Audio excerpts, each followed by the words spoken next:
যারা commercial law and preliminaries of auditing সাবজেক্টে নিয়েছিলেন তাদের আজকে পরীক্ষাটা ইতিমধ্যে শেষ হয়েছে। সেই পরীক্ষার কিছু এমসিকিউ কোশ্চেনের আমি উত্তর দেওয়ার চেষ্টা করছি, দেখে নাও ঝটপট করে সেই উত্তরগুলো। আর ভিডিওটা লাস্ট অবধি দেখতে থাকো। আর ভিডিওটা ভালো লাগলে অবশ্যই লাইক, কমেন্ট এবং শেয়ার করে রাখবে। চলো ভিডিওটা শুরু করা যাক। প্রথম যে প্রশ্নটা আছে, ভারতীয় অংশীদারি আইন কোন সালে প্রবর্তিত হয়? এটা হবে অপশান এ 1932 সালে। তারপরে 2 নম্বর আছে, ভারতীয় অংশীদারি আইন অনুযায়ী অংশীদারদের দায়, এটা হবে অপশান ডি, এদের মধ্যে কোনোগুলোই নয়। এরপর 3-এর দাগে অংশীদারদের ক্ষমতার ধরনগুলি হলো, এটা হবে অপশান সি, ব্যক্ত ও অনুক্ত। তারপরে চেকে উল্লিখিত তারিখ থেকে চেকের মেয়াদ হলো ড্যাশ মাস, মেয়াদ হচ্ছে 3 মাস থাকে, অপশান বি। তারপরে হস্তান্তরযোগ্য দলিল আইনের কোন ধারায় প্রতিশ্রুতি পত্রের সংজ্ঞা আছে? এটা আগে অপশান সি। তারপরে নিম্নলিখিত কোনটি একটি হস্তান্তরযোগ্য দলিলের বৈশিষ্ট্যের অন্তর্গত নয়? এটা হবে প্রতিদান, এটা হস্তান্তর করা যায় না, প্রতিদান, অপশান সি। তারপরে একটি বাণিজ্যিক হুন্ডিতে কে বা কারা স্বীকৃতি দিতে পারে না? এটা হবে অপশান ডি, কেউ দিতে পারবে না এদের মধ্যে।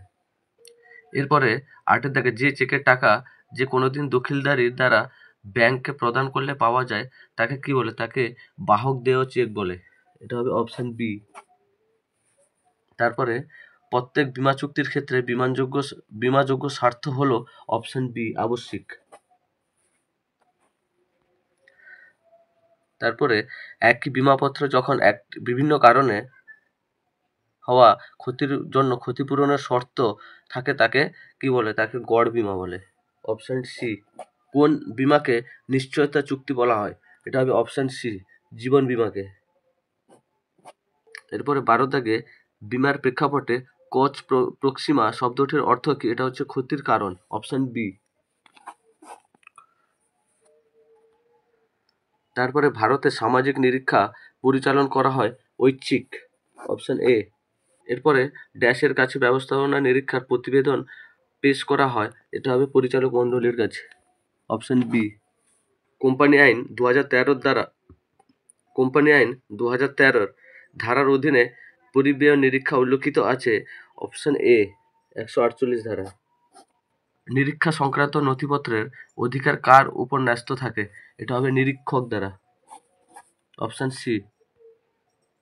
সম্পাদিত নিরীক্ষার কাজ ড্যাশ লিখে রাখা হয়, নিরীক্ষার কর্মসূচিতে লিখে রাখা হয়, অপশান এ। এরপরে নিরীক্ষা সংক্রান্ত নথিপত্র ড্যাশ সংরক্ষিত থাকে, এটা হবে অপশান সি, নিরীক্ষা ফাইলে।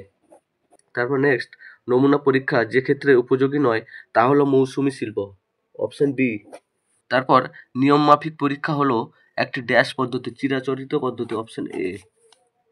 তারপরে হিসাব বইতে লেনদেনের যথার্থ যাচাইয়ের উদ্দেশ্যে প্রমাণ্য দলিল পত্রাদির পরীক্ষাকে বলা হয় ভাউচিং, অপশান সি। নিম্নলিখিত কোনটি ভাউচার নয়? অপশান ডি, এগুলোর মধ্যে কোনোগুলি ভাউচার না।